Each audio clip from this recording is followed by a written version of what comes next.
Di sebuah desa di sisi perbukitan yang indah, hiduplah seorang pria bernama San Umugam yang dikenal tangguh dan juga kejam. Namun di satu sisi orang lain menganggap San sebagai orang yang tidak berguna dan hanya membuat sebuah kerusuhan di desa tersebut saja. Di saat itu, San tidak sengaja ditabrak oleh dua orang pria yang membuat tas belanjaannya terjatuh. Sementara itu dua pria itu tidak merasa bersalah bahkan tidak meminta maaf sama sekali.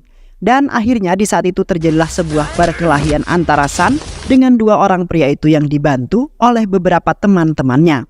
Yang kemudian mereka semua lari terbirit-birit karena San telah menghajar mereka hingga babak belur dan tanpa ampun. Di samping itu San hanya hidup berdua bersama istri tercintanya. San dan istri merasa kesepian karena tetangga rumahnya tidak terlalu menganggap akan kehadiran mereka berdua. Dikarenakan San dipandang tidak baik sebab pecandu minuman alkohol dan istrinya belum juga hamil hingga saat ini. Namun, San dan istri tidak begitu memperdulikannya karena mereka berdua mempunyai keyakinan bahwa tetangganya pasti suatu saat membutuhkan bantuan mereka berdua. Karena merasa frustasi, akhirnya San meminum minuman alkohol dengan kadar yang berlebih, sehingga membuatnya semakin tidak terkendali, lalu berjalan mengelilingi desa tersebut. Di saat itu San mengatakan bahwa dirinya dan istri merasa kesepian lalu memilih untuk mati. Karena di satu sisi para tetangga rumahnya semuanya membenci mereka, bahkan tidak ada yang ingin mendekati mereka berdua. Yang kemudian San pun menancapkan tangannya ke sebuah pisau yang terletak di tempat sesembahan. Sontak para tetangga rumahnya tidak menyangka kalau San akan melakukan hal segila itu demi dirinya dan istrinya dihargai oleh para tetangga rumahnya. Di samping itu juga San nekat mencari madu di hutan menggunakan alat seadanya, di mana San harus melewati banyak rintangan yang memacu adrenalin seperti mendaki sebuah perbukitan yang tinggi serta kondisi wilayah yang rentan akan kedatangan harimau. Namun di saat itu terdapat beberapa pemburu yang tidak sengaja menembak sarang madu tersebut sehingga mereka semua dikejar oleh semua tawon yang mengganas. Beruntungnya mereka semua selamat dan San juga terbangun dari pingsannya karena telah ditabrak oleh sebuah mobil yang melintas. Dan setelah itu pun San berpindah tempat untuk mengambil sarang madu yang berada di puncak bukit. Yang kemudian madu tersebut dijual supaya bisa membantu membeli kebutuhan San dan istri sehari-hari. Ketika San hendak pulang, San mampir di sebuah kuil untuk membantu 3 orang pendeta yang sedang kesulitan. Para pendeta itu pun kemudian berterima kasih kepada San karena telah membantu dirinya. Selain itu para pendeta akan mendoakan San agar cepat mempunyai seorang keturunan, di mana Dewa Ayapan yang akan mengabulkan keinginan San dan juga istri. Bahwasanya pada suatu hari nanti San dan istri akan diberikan seorang anak laki-laki yang tangguh dan juga baik hati seperti ayahnya yaitu San. Keesokan harinya San pergi ke hutan untuk mencari hewan buruan yang akan dijadikan santap makan siang. Tanpa disengaja, San telah menemukan seorang bayi laki-laki yang menangis merintih karena kelaparan. San mencoba mencari orang tua bayi tersebut di sekitaran area perbukitan itu. Namun, San tak menemukan seorang pun yang berada di perbukitan dan seketika San berpikir bahwa bayi tersebut tidak memiliki orang tua. Atau bisa saja ucapan sang pendeta itu memanglah benar mengenai San beserta istri yang akan diberi seorang keturunan. San nampak bahagia sekali walaupun istrinya tidak mengandung anak dari benih yang ditanam San secara langsung. Dan kini San akan mengadopsi bayi tersebut seperti anak kandungnya sendiri. Karena bayi tersebut adalah pemberian dari Dewa Ayapan. Sesampainya di rumah istrinya San kaget setelah melihat San pulang dengan membawa seorang bayi laki-laki.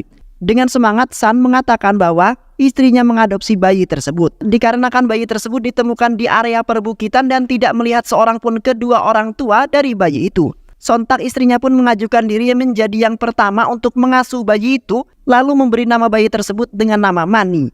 Yang kemudian San dan istrinya pun akhirnya membesarkan Mani dengan penuh kasih sayang. Di mana di setiap kemanapun San dan istrinya pergi, pasti Mani selalu berada di sisi mereka berdua.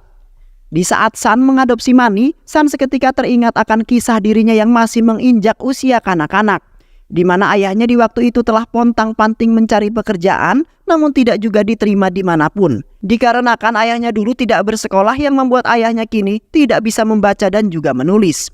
San yang bersekolah kemudian mengajari ayahnya untuk membaca perlahan-lahan sampai ayahnya bisa membaca. Tetapi ayahnya tidak pernah merasa malu sedikit pun karena semuanya itu membutuhkan sebuah perjuangan. yang pada akhirnya San pun berhasil membuat ayahnya dapat menulis dan membaca dengan lancar.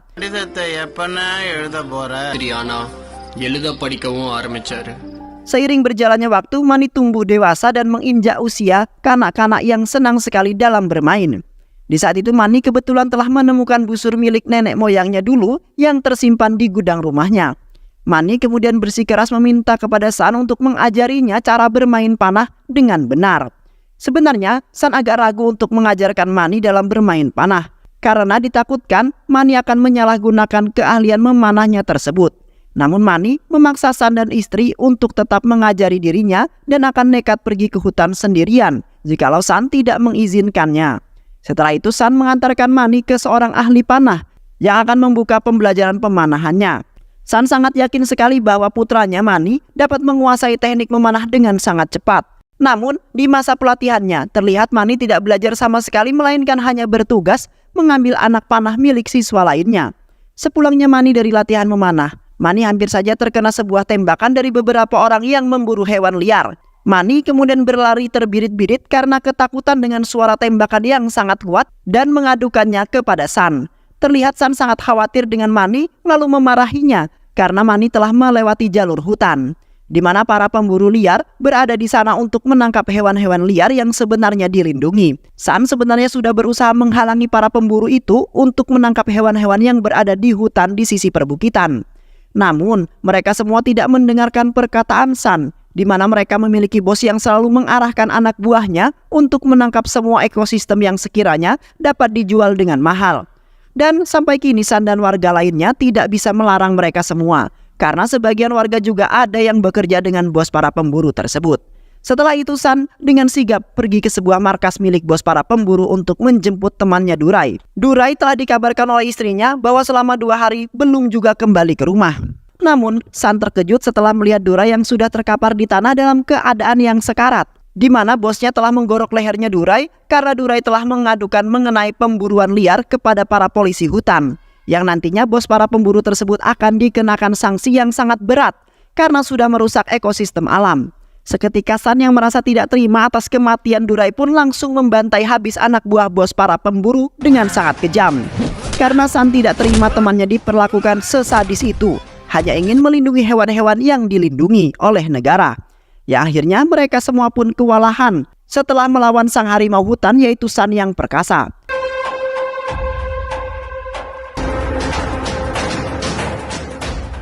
Di sisi lain, terlihat Mani berlatih memanah dengan penuh semangat karena ingin menjadi ahli pemanah, yang nantinya Mani ingin membantu ayahnya untuk mencari makanan di hutan dengan cara berburu. Di saat itu Mani telah mengejutkan para siswa lain dan sang pelatih bahwa Mani lebih unggul dari mereka. Padahal Mani tidak pernah berlatih dan selalu mengambil anak panah milik siswa lainnya. Tetapi di satu sisi Mani selalu memperhatikan bagaimana pelatihnya mengajarkan kepada siswa yang lainnya, yang membuat sang pelatih telah salah menilai Mani lalu tidak memerintahkan Mani untuk mengambil panah milik siswa lainnya lagi. Di dalam markas para pemburu, terlihat bos mereka sangat kesal dengan San yang telah menghabisi anak buahnya hingga babak belur. Selain itu juga San berusaha menghalangi mereka untuk berburu di hutan tersebut, karena menurut San para pemburu akan menyebabkan hewan-hewan terlindungi akan punah dan tidak akan pernah terlahirkan kembali. Namun bos para pemburu itu tidak memperdulikannya dan tetap akan melakukan perburuan di setiap harinya sebagai penghasilan mereka. Bos mereka juga akan memberikan sebuah pelajaran untuk San yang bertingkah seolah-olah menjadi seorang pahlawan hutan.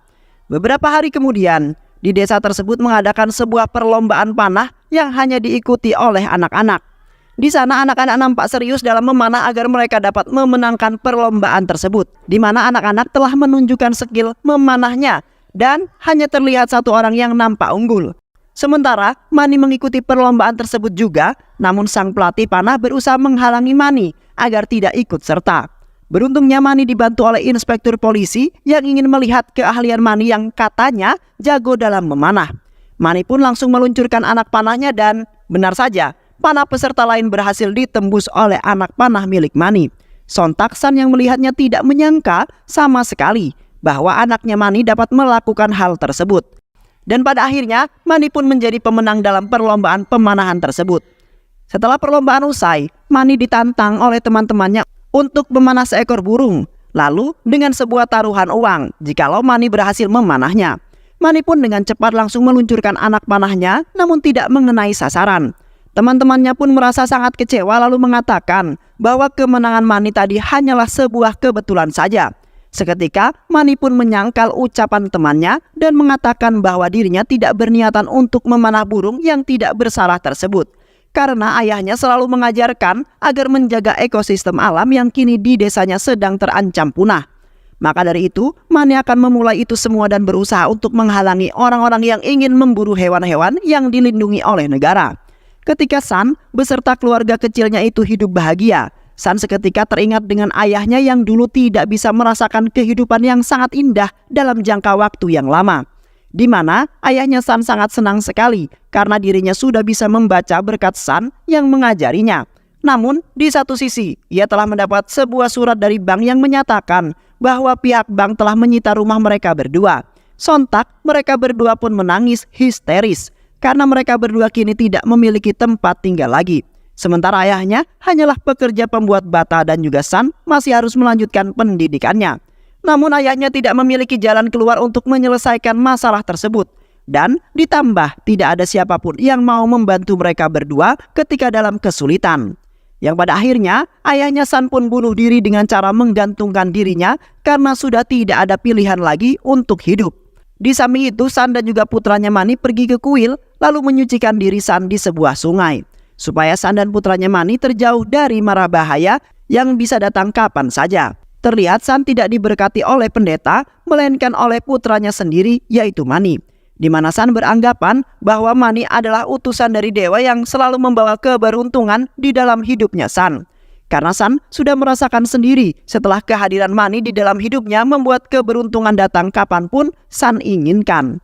Di sisi lain, beberapa warga berlarian karena seekor harimau telah berada di hutan di sisi perbukitan yang mana sangat dekat dengan pemukiman warga. Sebagian warga mengira bahwa kedatangan harimau tersebut karena tempat habitatnya mereka terancam dan makanannya tidak ada sama sekali yang membuat harimau datang ke bukit. Sementara itu istrinya San kebingungan meminta bantuan kepada orang-orang karena San dan Mani masih berada di hutan. Dan kini ditambah lagi bahwa dikabarkan terdapat seekor harimau yang mengganas dan kelaparan. Sontak membuat istrinya San terlihat panik namun tidak bisa melakukan apapun. Yang akhirnya istrinya San memilih untuk bersembunyi di dalam rumah lalu berdoa kepada dewa agar suami dan putranya selamat. Sementara itu San dan Mani masih berada di hutan dan hendak pulang ke rumah karena hari sudah mulai gelap. Mani selalu membawa busur anak panahnya untuk berjaga-jaga dari hewan buas yang akan menerkam mereka kapan saja. Namun tiba-tiba San merasa tidak beres. Karena pada saat itu San dan juga Mani merasa di sekelilingnya ada yang mengintai. Mani dengan cepat langsung meluncurkan anak panahnya ke semak-semak yang ternyata mengenai salah satu seorang pemburu yang ingin menyerang mereka. San kemudian mengeluarkan parangnya untuk mempertahankan diri dan juga anaknya. Di mana beberapa pemburu ingin membunuh mereka guna membalaskan dendam terhadap San yang berlagak menjadi seorang pahlawan hutan. Namun mereka semua telah dikalahkan oleh San dan juga Mani yang saling bekerja sama dalam melindungi satu sama lain. Dan setelah itu mereka berdua pun kembali ke rumah dengan cepat karena merasa tidak aman berlama-lama di dalam hutan. Keesokan harinya satuan tim polisi yang dipimpin oleh Inspektur Santos menyusuri hutan di area perbukitan, di mana para polisi itu ingin menangkap harimau yang dikatakan telah berkeliaran di hutan. Polisi kini percaya bahwa harimau memang benar berkeliaran karena mereka telah menemukan jejak kakinya. Yang kemudian para polisi itu pun memasang kamera CCTV untuk memantau pergerakan harimau tersebut dan agar gampang dalam menemukan sarangnya. Selain itu, polisi juga memerintahkan para petani dan pekebun agar berhenti bekerja dalam beberapa hari karena ditakutkan harimau itu bisa menerkam mereka di saat mereka lengah. Namun San tidak memperdulikannya walaupun sudah ditegur oleh para polisi tersebut. Yang mana San tidak begitu takut dengan harimau yang jikalau ia tidak bekerja maka ia tidak bisa menghidupi istri dan putranya yang kelaparan. Dan di saat itu pun San masih saja meneruskan pencarian madunya di hutan. Di samping itu para pendeta telah menjadi provokasi lalu menghasut para warga untuk mengadakan ritual untuk Dewa Ayapan yang dapat mengendalikan harimau tersebut dan dengan itulah mereka semua selamat dari mara bahaya. Terlihat para pendeta dan penduduk lain melakukan sebuah ritual di rumah mereka masing-masing. Namun San, istrinya dan Mani tidak begitu takut karena ia mempunyai Mani yang dipercaya oleh San dapat melindungi keluarga kecilnya. Karena dipercaya Mani sudah jelas adalah utusan dari dewa yang bertugas untuk menjaga San beserta sang istri. Sehingga mereka bertiga pun memberanikan diri untuk pergi ke kuil lalu melakukan upacara sesembahan. Walaupun para polisi telah berupaya melarang mereka semua untuk melakukannya, namun mereka tetap saja bersikeras dan nekat untuk melakukannya demi keselamatan keluarganya masing-masing. Sementara itu, bos para pemburu tidak melakukan ritual apapun supaya mereka semua terlindungi. Melainkan, bos mereka malah membunuh 2 orang anak buahnya karena sudah memberitahu kepolisian mengenai harimau tersebut. Yang mana bos mereka sendirilah yang akan menangkap dan menembak harimau itu. Yang nantinya kulit, taring, dan lain-lainnya akan dijual kepada orang yang berkulit putih dengan harga yang sangat tinggi. Yang pastinya akan membuat bos para pemburu itu kaya raya dalam waktu sekejap. Di malam harinya, para pendeta secara diam-diam pergi ke kuil agar para polisi tidak mengetahuinya. Karena para polisi telah melarang keras para penduduk dan termasuk pendeta agar tidak keluar dari rumah di saat situasi yang genting seperti saat ini. Sementara itu, San ternyata sudah berada di hutan tersebut dan berdiri tepat di dekat beberapa pemburu yang berbaring tewas. Para pendeta itu kemudian menghampiri lalu menuduh San sebagai pembunuh karena ia mempunyai masalah terhadap para pemburu itu. San sudah bersumpah bahwa dirinya tidak melakukan hal tersebut karena ia tidak tega untuk membunuh sesama manusia. Namun para pendeta itu pun tetap saja tidak mempercayainya karena lisan seseorang bisa saja berbohong. Tak lama kemudian, segerombolan penduduk desa pun datang ke tempat itu beserta bos para pemburu yang kemudian langsung menyerbu San yang dianggap telah membunuh beberapa pemburu itu. Terlihat dengan sekuat tenaga San membela dirinya dengan menghabisi orang-orang yang telah menyerang dirinya. Dan di saat itulah mereka semua tidak ada yang berani lagi mengejar San yang sudah mengamuk.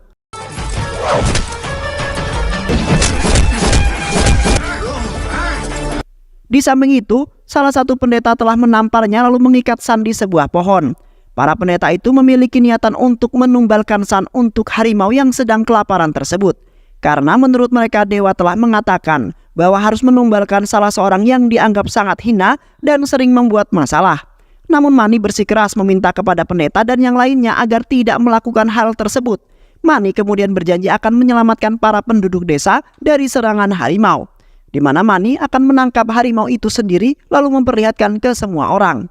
Dengan syarat mereka semua harus melepaskan ayahnya San yang tidak bersalah itu. Dan setelah itu Mani pun langsung pergi ke hutan untuk membuktikan bahwa ia dapat menangkap harimau tersebut. Sementara itu San meneriaki Mani agar tidak melakukan hal tersebut yang dapat membahayakan nyawa putranya Mani. Namun Mani bertekad untuk menyelamatkan ayahnya agar bisa hidup bahagia bersamanya kembali. Di malam itu pun para polisi mendatangi tempat tersebut lalu mengusir mereka semua karena situasi sedang tidak aman. Namun mereka semua menolaknya karena ada seseorang anak kecil yang akan membuktikan bahwa ia akan menghalau harimau itu pergi dari perbukitan. Dan tak lama kemudian, suara harimau terdengar sangat dekat, yang ternyata Mani telah menunggangi harimau tersebut. Yang mana Mani adalah dewa Ayapan yang menyamar sebagai anak kecil untuk melihat kondisi keadilan serta kebaikan dan keburukan para penduduk. Dewa Ayapan kemudian menyalahkan para penduduk semua karena telah menghardik dan menghina San yang dianggap buruk oleh mereka. Padahal semua keburukan dapat berubah jikalau ada yang mau membantunya dan memperhatikannya. Maka dari itu Dewa Ayapan berada di dalam keluarga San untuk melindungi mereka dan merubah kehidupan mereka yang menjadi sangat bahagia seperti penduduk yang lainnya. Dan setelah itu pun Dewa Ayapan pergi dengan memerintahkan mereka agar melepaskan San yang tidak bersalah. Kemudian berterima kasih kepada San dan juga istrinya yang telah merawat Dewa Ayapan dan memberinya nama Mani dengan sangat baik. Setelah itu para pendeta dan yang lainnya pun meminta maaf kepada San karena telah menilai salah terhadapnya. Mereka semua tidak menyadari bahwa Dewa Ayapan telah bersama mereka di setiap saat. Di mana sudah jelas-jelas terlihat Mani menunjukkan beberapa keahlian yang tidak bisa dilakukan oleh orang-orang dewasa sekalipun. Dan akhirnya penduduk desa pun kembali aman karena harimau itu tidak lagi membuat mereka resah. Dan San beserta istrinya hidup bahagia walaupun Mani tidak bersama mereka lagi. Dan ditambah penduduk desa yang tidak begitu membenci mereka lagi, melainkan menganggap mereka berdua sebagai keluarganya. Dan film pun selesai. Baik sahabat, itulah alur cerita film yang berjudul Rutun 2024. Mudah-mudahan sahabat semua terhibur dengan alur cerita film ini. Sehat selalu. Wassalamualaikum warahmatullahi wabarakatuh.